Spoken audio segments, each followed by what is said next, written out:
June 1942. The Pacific Ocean goes silent. Midway is over. And this time, Japan wins. For American aircraft carriers are gone. Burned.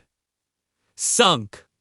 Lost with thousands of sailors. For the first time since Pearl Harbor, the United States Navy isn't just wounded, is crippled. The balance of power in the Pacific flips overnight, and Tokyo knows it. The victory at Midway doesn't just destroy ships.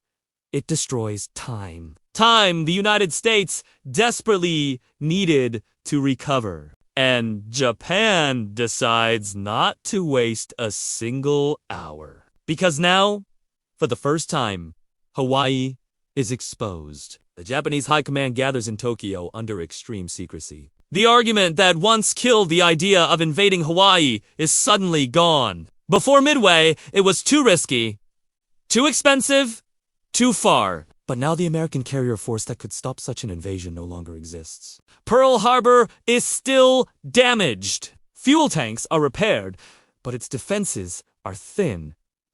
The U.S. mainland is far away, and Japan already controls the skies across much of the Pacific. A dangerous idea becomes a real plan. In Bay Dohawa, capture Oahu.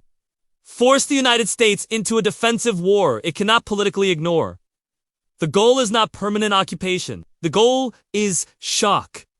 Cripple Pearl Harbor beyond repair. Destroy the dry docks, fuel storage, and command centers. Turn Hawaii into a fortress Japan controls or at least denies to America. If the U.S. Navy can't use Hawaii, the Pacific becomes Japan's ocean. The invasion fleet forms quietly. Hundreds of ships gather across the Western Pacific. Troop transports, supply ships, escorts, and the battleships that survived Pearl Harbor. The aircraft carriers that won at Midway now rearm for a far more dangerous mission. Over 60,000 Japanese troops are selected elite infantry, naval landing forces, engineers, and airfield construction units. This will not be a raid. This will be an occupation, however long it lasts. Meanwhile, Hawaii feels it before it sees it. American radar operators notice increased Japanese submarine activity. Recon aircraft go missing. Civilian shipping routes fall silent. But Washington, still reeling from Midway, underestimates the scale of what's coming. They expect another raid, another Pearl Harbor-style strike.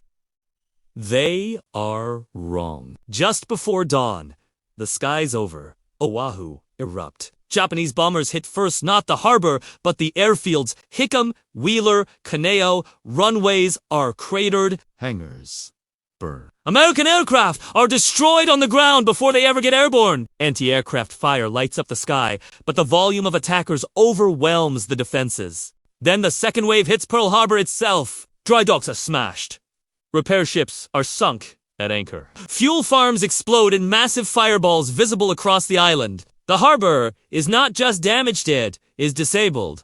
For months, maybe longer, and then, as smoke still rises, the impossible happens. Japanese landing craft appear on the horizon. Beaches on Oahu's north and west shores come under fire. Naval guns pound defensive positions. Japanese Marines storm ashore under cover of carrier aircraft. U.S. Army units fight back desperately. But they are scattered, under-equipped, and cut off from air support. For the first time in American history, a foreign army lands in force on U.S. territory.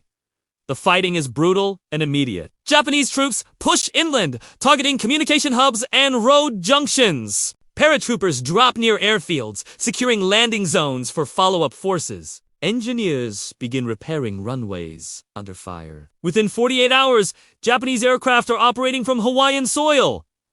The psychological impact is devastating. Across the United States, panic spreads. Newspapers scream headlines no one thought possible. Enemy troops on American soil. Hawaii under invasion. Civilian morale takes a hit deeper than Pearl Harbor ever caused. This isn't a surprise attack anymore. This is occupation. President Roosevelt addresses the nation. There is no talk of retreat. No negotiation. Only total war. But reality is cruel. The U.S. Navy has no carriers ready to respond. Battleships are too slow. Submarines harass Japanese supply lines, but they cannot stop the invasion alone. Reinforcements must come from the mainland, and that takes time. Japan is trying desperately to deny. On Oahu, the battle turns into a nightmare. American defenders retreat into urban areas and the mountains. Snipers fire from the dense jungle terrain. Japanese troops respond with ruthless countermeasures. Civilian areas become battlefields. Supplies run low on both sides, but Japan has the advantage for it now. Yet the invasion reveals Japan's greatest weakness: logistics. Every bullet, every gallon of fuel, every meal must cross thousands of miles of ocean. American submarines begin sinking transports at an alarming rate. Japanese supply convoys shrink with each passing week. Aircraft losses mount, and replacement planes cannot arrive fast enough. And then the US fights back in the only way it can. The mainland becomes a war factory. Shipyards run non-stop.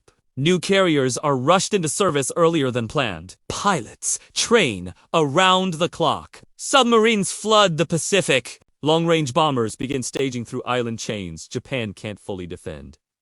The counteroffensive starts quietly. Japanese-held airfields on Oahu come under constant bombardment. Night raids. Precision strikes. Sabotage operations by US forces still holding pockets of resistance. Every repaired runway is cratered again. Every fuel dump is targeted. The island becomes a trap. Japanese troops are fighting, but they are bleeding strength they cannot replace.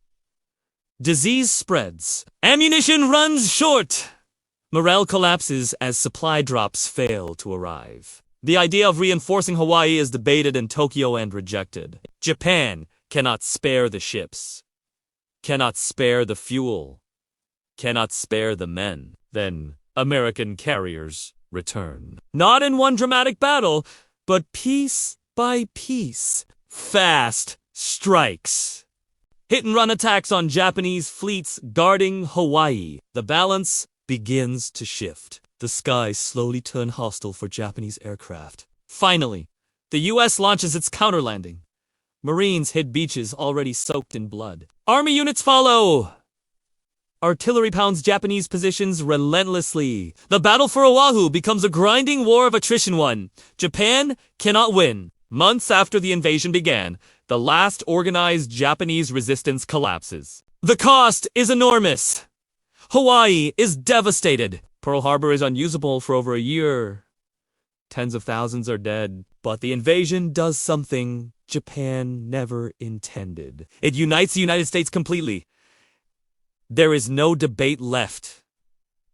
No isolationism. No hesitation. The war becomes personal in a way Pearl Harbor never achieved. The American public demands absolute victory, not compromise. Japan's gamble fails. Instead of breaking America's will, it hardens it. Instead of forcing peace, it accelerates Japan's defeat. And history remembers the invasion of Hawaii not as a matter, but as the moment Japan crossed the line it could never recover from. Because attacking Pearl Harbor shocked America, but invading Hawaii awakened it. And once awakened, the outcome of the war was no longer in doubt. Thank you for watching. What do you think would have happened next? Let us know in the comments, and don't forget to subscribe for more alternate history.